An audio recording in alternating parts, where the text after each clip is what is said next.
بسم اللہ الرحمن الرحیم رب زدنی علما۔ السلام علیکم ورحمۃ اللہ وبرکاتہ۔ محترم ناظرین، آج کے اس ویڈیو میں ہم بات کریں گے مختصر طور پر ابن قیم رحمہ اللہ کے بارے میں۔ آپ کا نام محمد بن ابو بکر ابن ایوب الدمشقی الحنبلی ابن قیم سے مشہور ہیں۔ شمس الدین ابو عبداللہ کنیت۔ ابن قیم رحمہ اللہ امام، عالم باعمل، داعی مخلص، صدق و صفا کے خوگر، مربی، فاضل، جنہوں نے ہر شر اور ہر گندگی کو ختم کرنے میں اپنی زندگی گزاری، ہر خیر اور ہر فضیلت کی طرف بلانے میں آپ نے اپنی محنت صرف کی۔ ابن قیم رحمہ اللہ کو اللہ تبارک و تعالی نے اس فضل سے نوازا تھا کہ وہ اپنی دعوت کے توسط نہ تو کمائی حاصل کرتے اور نہ ہی کچھ چاہتے تھے۔ ان کے اخلاق فاضلہ اور عادات حمیدہ کے بنا ان کا درجہ عالیہ پانا کوئی تعجب خیز بات نہیں۔ جو بھی ان کی معیت میں رہے، جو بھی ان کی صحبت کو اختیار کیے، سب نے آپ کے اخلاق کی تعریف کی ہے۔ خود ان کے شاگرد ابن کثیر رحمہ اللہ تعریف کرتے نظر آتے ہیں۔ یہاں ہم یہ تنبیہ کر دینا مناسب سمجھتے ہیں کہ ابن قیم رحمہ اللہ کی تربیت و پرداخت جس خاندان میں، جس ماحول میں اور جن افراد کے درمیان ہوئی، وہ تمام کے تمام بہترین تھے۔ خاص کر آپ کے والد صاحب نے خاص توجہ دی اس بات پر کہ آپ کو عادات جمیلہ اور اخلاق حسنہ سے ہر حال میں متصف کرائیں۔ یہاں پر مناسب یہ بھی ہے کہ ہم آپ کے بعض ان صفات کا تذکرہ کریں جو آپ کے اندر بدرجہ اتم موجود تھیں۔ یہ وہ صفات ہیں جو آپ کے شاگردوں یا صاحبوں نے بیان کیے ہیں اور آپ کی سیرت و کتابوں کے مطالعے سے چھلکتی ہیں۔ ان کو بیان کرنے کا مقصد یہ ہے کہ ان کو ہم بھی اپنائیں، سننے والے بھی اپنائیں، سب اپنائیں۔ نمبر 1، حسن عشرت۔ لوگوں میں بہت زیادہ محبت و پیار بانٹا کرتے تھے، خاص کر جو صاحب فضل اور صالح لوگ ہوتے ان سے محبت سے پیش آتے۔ اسی بنا ابن کثیر رحمہ اللہ آپ کے بہت زیادہ پسندیدہ لوگوں میں سے ایک تھے۔ نمبر 2، لوگوں کو تکلیف دینے سے دور رہتے تھے۔ کسی سے بھی حسد، کینہ، کپٹ، ان تمام چیزوں کو اپنے دل میں کبھی نہ رکھتے تھے اور نہ ہی کسی کو کبھی تکلیف دینے کی کوشش کرتے، نہ کسی کی عیب جوئی کرتے، نہ ہی جیسا کہ ہم نے کہا کسی سے کینہ کپٹ رکھتے تھے۔ یہ خود ابن کثیر رحمہ اللہ فرماتے ہیں۔ نمبر 3، علم سے بہت محبت کرتے تھے، خاص کر کتابت، مطالعہ کو بہت محبوب رکھتے تھے، جیسا کہ ابن رجب رحمہ اللہ اس بات کی تلقین کرتے ہیں۔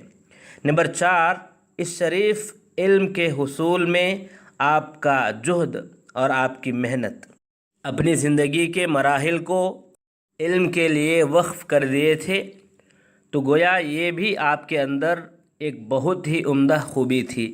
نمبر 5، دین حق کے معاملے میں جرأت و ہمت، جو آپ کو حق لگتا اس میں کسی کا رعب نہ کھاتے، حق گوئی میں کسی لومت لائم سے نہ ڈرنے والے تھے۔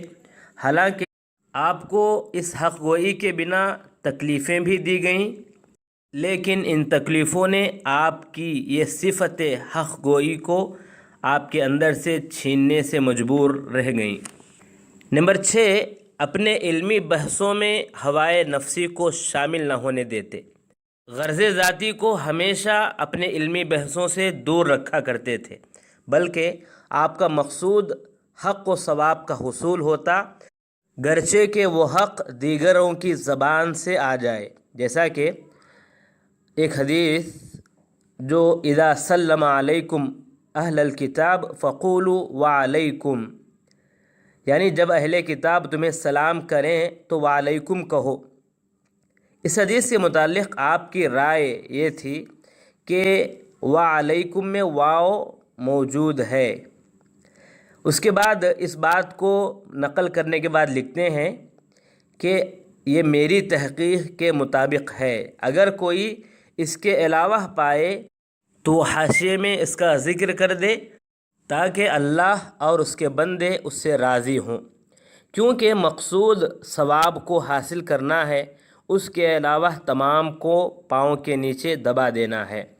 نمبر 7، آپ کا تواضع، خود کو اور علم علم کو کم بتانا آپ کے اندر یہ بخوبی پائی جاتی تھی، کیونکہ آپ دیکھیں گے اکثر آپ کی کتابوں میں کوئی بات بتاتے ہیں، کوئی مسئلہ بتاتے ہیں اور فوراً کہتے ہیں کہ یہ اگر ثواب ہے تو اللہ کی طرف سے اور اگر غلط ہے تو میری طرف سے، حالانکہ آپ کے علم کے بارے میں سب جانتے ہیں۔ نمبر 8، اللہ کی ذات کے لیے جو تکلیفیں، جو مصائب آپ پر ڈھائے گئے ان پر صبر بغیر کسی اکتاہٹ کے، یہ آپ کی بہت بڑی خوبی ہے۔ کتنی مرتبہ آپ کو جیل کی کوٹھریوں میں بند کیا گیا، لیکن ان کو صبر کے ساتھ آپ جھیلتے رہے، بلکہ ان جیل کے اندھیری راتوں میں تلاوت قرآن، تدبر اور تفکر کے ساتھ گزارا کرتے تھے، گویا کہ یہ زحمت نہیں بلکہ آپ کے لیے رحمت تھی۔ آپ کی زندگی کا ایک گوشہ جو ابھی تک بیان نہیں کیا گیا وہ اللہ سے ان کا خوف اور طمع، رب کی رضا کے لیے ان کا سعی پیہم اور جہد مسلسل، اور اللہ سے ملنے والے دن کی تیاری۔ جو آپ کی کتاب مدارج السالکین پڑھے اس کو یہ اندازہ ہوگا کہ ان کے اندر اللہ پر یقین اور اللہ کے لیے ان کی محتاجی کیسی تھی، اور انابت اللہ کس کو کہتے ہیں یہ انہوں نے بڑے اچھے انداز میں اس کتاب میں بیان کیا۔ ایسا بھی نہیں کہ صوفیوں کا جو زہد و ورع ہے جو غلو کی انتہا کو پہنچ جاتا ہے، ایسا بھی نہیں، بلکہ سلف صالحین کے طریقے کے مطابق آپ کا یہ عمل ہوا کرتا تھا۔ گویا کہ آپ کا معاملہ جس طرح لوگوں سے صاف و شفاف اور بہترین ہوا کرتا تھا، اسی طرح عبادات، طاعات، اجتہادات میں بھی آپ کا تعلق اللہ سے ویسا ہی تھا۔ جیسا کہ بعض جنہوں نے آپ کے احوال دیکھے ہیں وہ بیان کرتے ہیں کہ آپ کی نمازیں بہت لمبی ہوا کرتی تھیں، سجدہ اور رکوع یہ دونوں بھی لمبی ہوا کرتی تھیں، حالانکہ انہیں ملامت بھی کرنے والے کرتے تھے کہ اتنا لمبا کیوں پڑھتے ہیں، لیکن آپ کو اسی میں چین و اطمینان ملتا تھا، تو کیا کریں۔ امام ابن قیم رحمہ اللہ تہجد یا جسے قیام اللیل کہتے ہیں اس کا بھی پابندی کے ساتھ اہتمام کرتے تھے۔ اسی طرح اللہ سے دعا کرنے میں، گریہ وزاری کرنے میں اور اللہ سے مانگنے میں آپ اپنا بہت سارا وقت لگاتے تھے، ہمیشہ ذکر اللہ اور استغفار میں بھی مشغول رہا کرتے تھے۔ قرآن کی تلاوت، اس میں تدبر و تفکر کرنا یہ تو آپ کی عادت تھی۔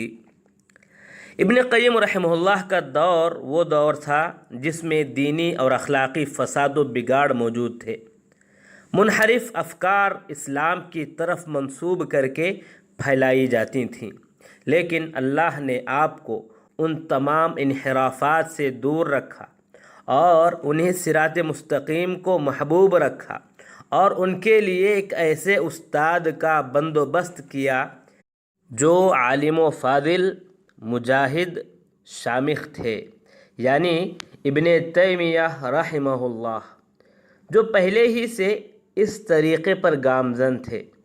اللہ کی توفیق کے بعد یہی عالم آپ کے اسوہ اور قدوہ تھے۔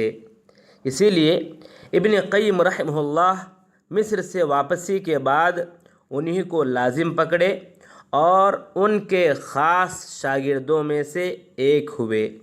اسی لیے ابن قیم رحمہ اللہ پر ابن تیمیہ رحمہ اللہ کا بڑا اثر رہا، تعلیم کے اعتبار سے، تربیت کے اعتبار سے، ارشاد کے اعتبار سے۔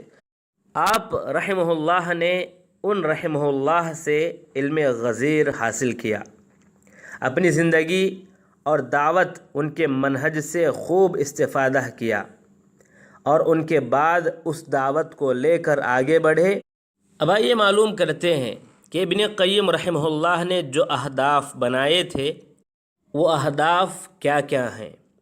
نمبر 1، کتاب و سنت کو لازم پکڑنے کی طرف دعوت دیتے رہنا، تنازع کے وقت انہیں حکم بنانے کی بات کرتے، ان کے خلاف آراء و اقوال کو پھینکنے کی بات کرتے، وحی کو آرائے رجال و اقوال پر مقدم رکھنے کی بات کہتے۔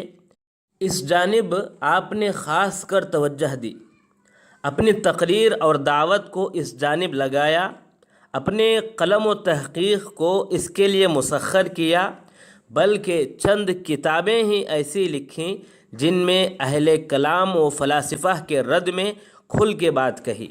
نمبر 2، سنت نبویہ صحیحہ کی اتباع کی طرف دعوت دینا، بدعات و محدثات سے حذر کرنا، ان کو ڈرانا، کن کو؟ جو لوگ انہی کو اپنا دین سمجھ لیے تھے۔